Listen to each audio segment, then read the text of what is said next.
D4 news देखने तमाम दोस्तों को दीपक भंडारी का नमस्कार। चर्चा करेंगे दिन भर की बड़ी खबरों पर। आज पंजाब कांग्रेस के अध्यक्ष नवजोत सिंह सिद्धू ने हजारों अध्यापकों को साथ लेकर दिल्ली के मुख्यमंत्री और आम आदमी पार्टी के संयोजक अरविंद केजरीवाल के घर के बाहर प्रदर्शन किया। उन्होंने कहा कि लगातार अरविंद केजरीवाल पंजाब की शिक्षा पर सवाल उठा रहे हैं, लेकिन यहां पर आप देख सकते हैं कि शिक्षा का क्या हाल है। उन्होंने केजरीवाल के खिलाफ नारेबाजी भी की और पुरानी फिल्मों के गाने सुनाकर केजरीवाल पर तंज भी कसा। उन्होंने यह भी कहा, ऊंची दुकान फीका पकवान, अरविंद केजरीवाल कहां हैं?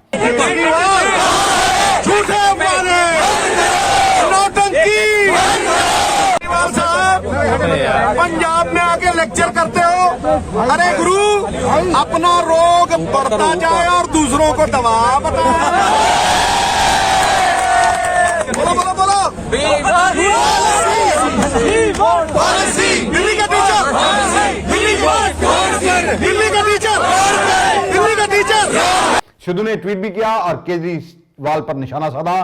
लिखा कि दिल्ली में 1031 स्कूल हैं और इनमें से मात्र 196 स्कूलों में प्रिंसिपल हैं, जबकि शेष स्कूल बिना प्रमुखों के चल रहे हैं। उन्होंने दिल्ली के शिक्षा मॉडल को ठेकेदारी मॉडल करार दिया और कहा कि आंकड़े बता रहे हैं कि दिल्ली में 45% अध्यापकों के पद खाली पड़े हुए हैं। 22,000 गेस्ट टीचर स्कूलों में बच्चों को शिक्षित कर रहे हैं, जिन्हें हर 15 दिन बाद अपना कॉन्ट्रैक्ट रिन्यू कराना पड़ता है।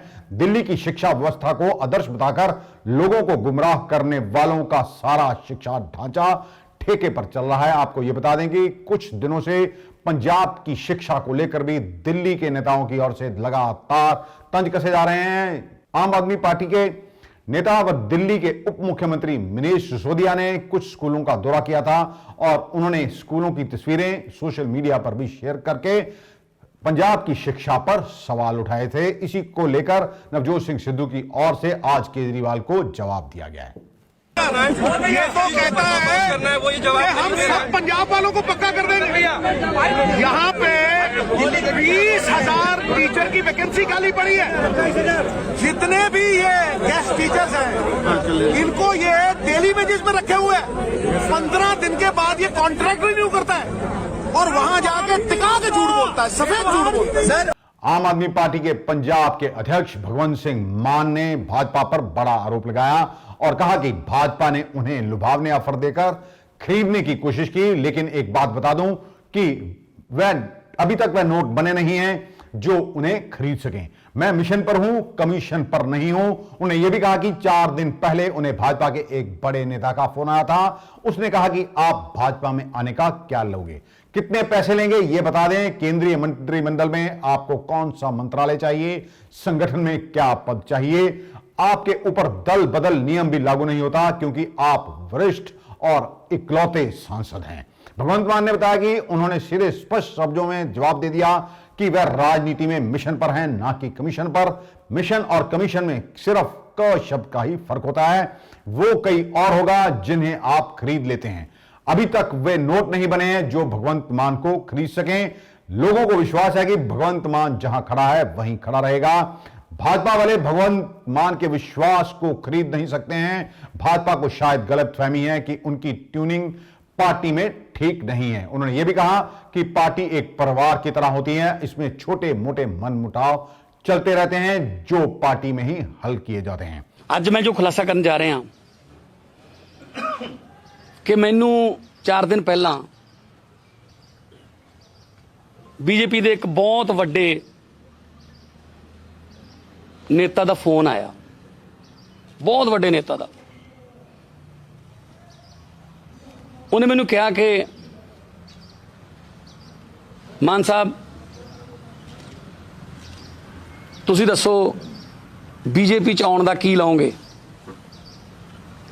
की रकम चाहिए है वो दस दो, या फिर क्योंकि तुसी MP हो और तुसी इकलौते MP हो, इस करके तुहाडे ते एंटी डिफेक्शन लॉ लागू नहीं हुंदा। जे तुसी बीजेपी च आ जाओ, अस तुहानूं कैबिनेट मंत्री बना देंगे। तो यह दस दो किहड़ा महकमा चाहिए कैबिनेट च, पोर्टफोलियो किहड़ा चाहिए सानूं दसो। मैं उन्होंने कहा कि जी मैं मिशन ते हाँ, मैं कमीशन ते नहीं हैगा। मिशन ते कमीशन च कक्के दा ही फर्क हुंदा। मैं क्या वो होर होणगे जिन्हां नूं तुसीं खरीद लैंदे हो, वो नोट हजे बने नहीं ਜਿਹੜੇ ਭਗਵੰਤ ਮਾਨ ਨੂੰ खरीद सकन।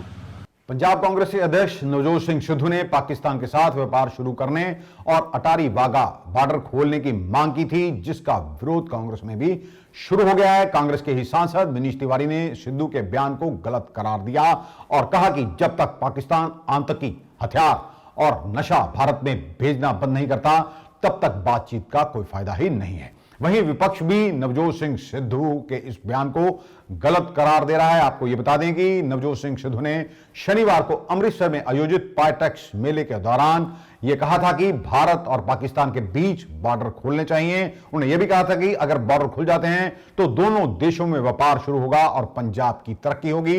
पाकिस्तान के साथ बॉर्डर खुलने से 34 देशों के साथ व्यापार शुरू हो जाएगा और पंजाब कई सालों की तरक्की 6 महीने में ही कर लेगा।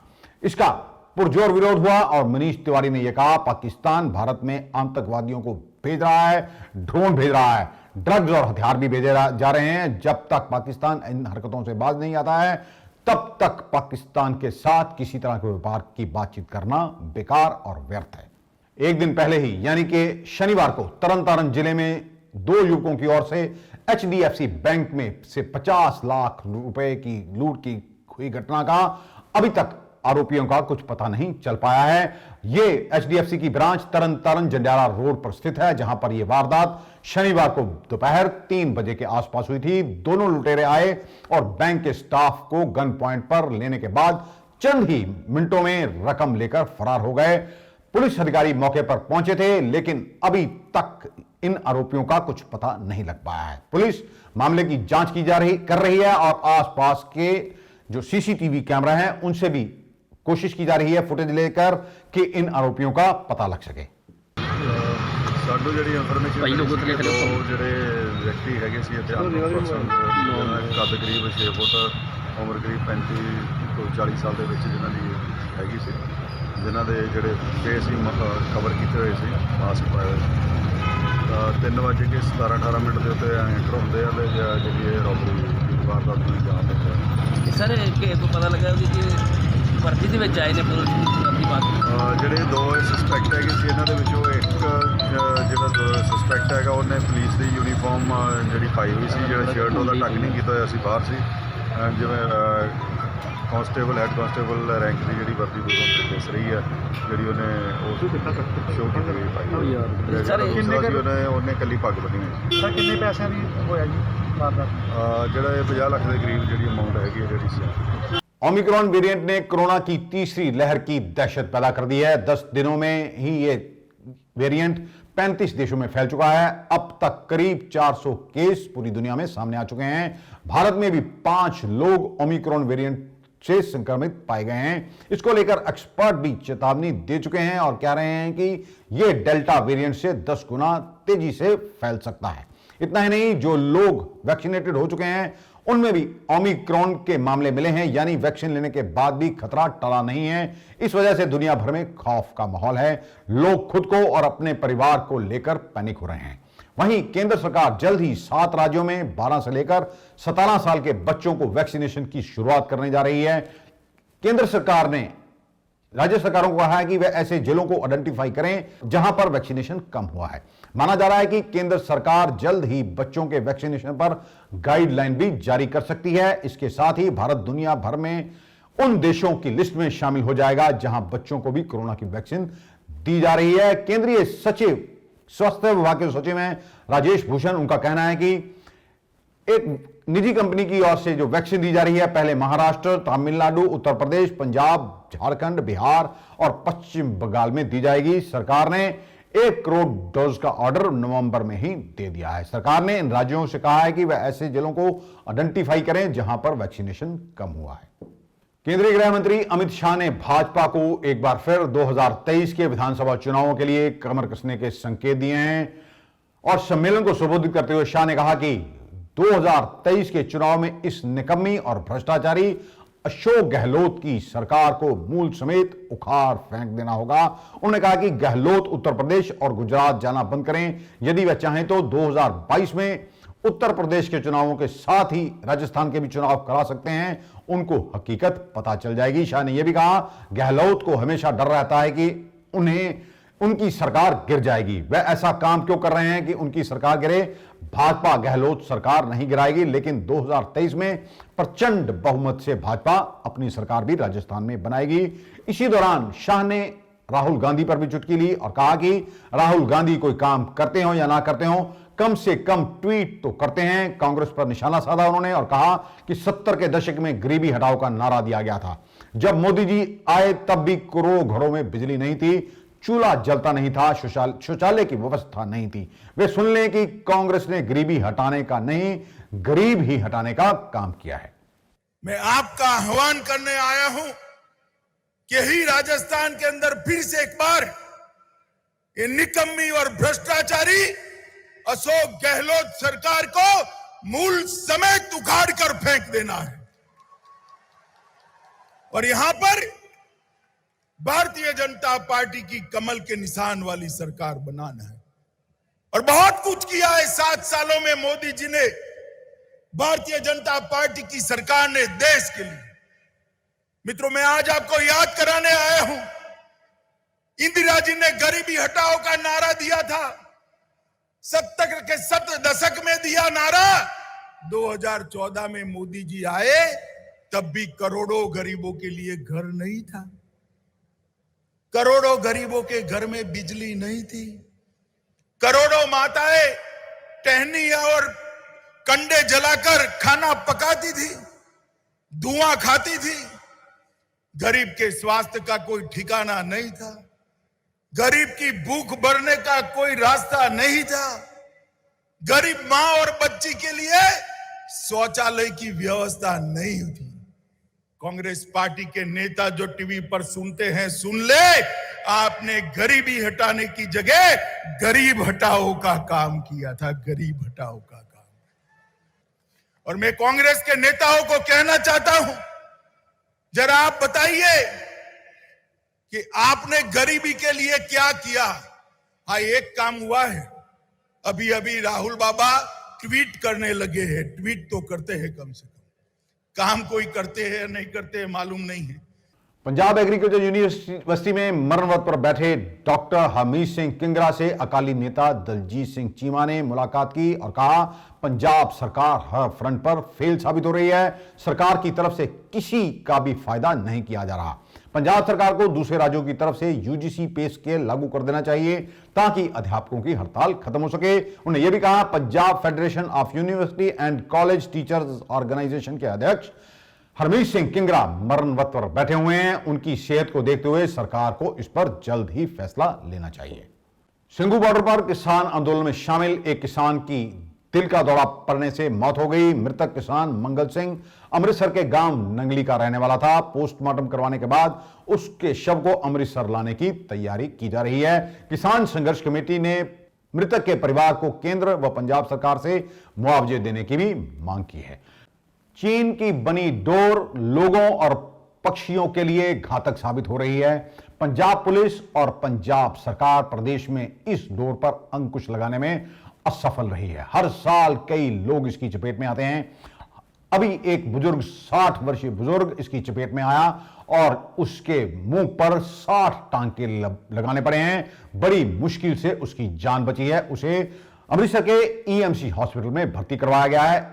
चीन की डोर के खिलाफ आज भी हाल गेट के बाहर कुछ लोगों की ओर से प्रदर्शन किया गया और सरकार से मांग की गई कि इसे बेचने वालों पर सख्ती की जाए, क्योंकि पंजाब सरकार लगातार पाकिस्तान से आने वाले नशीले पदार्थ और ड्रोन व हथियारों को जब्त करने की बात करती है, लेकिन बड़ी दुख की बात है कि जो यहां पर डोर बिक रही है उस पर ही अंकुश नहीं लगाया जा पा रहा है। आखिरकार लोग कब तक संताप झेलते रहेंगे, यह सबसे बड़ा सवाल है।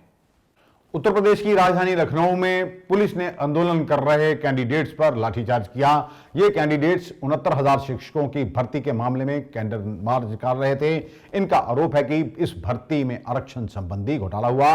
मसलन ओबीसी वर्ग की आरक्षित सीटों पर सामान्य वर्ग के कैंडिडेट्स की नियुक्ति कर दी गई। दूसरी तरफ पुलिस के लाठीचार्ज के वीडियो सोशल मीडिया पर वायरल हो रहे हैं। इसको लेकर राजनीति गर्मा गई है। उत्तर प्रदेश के पूर्व मुख्यमंत्री और समाजवादी पार्टी के अध्यक्ष अखिलेश यादव ने ट्वीट किया और लिखा, भाजपा के राज में भावी शिक्षकों पर लाठीचार्ज कर विश्व गुरु बनने का मार्ग प्रशस्त किया जा रहा है।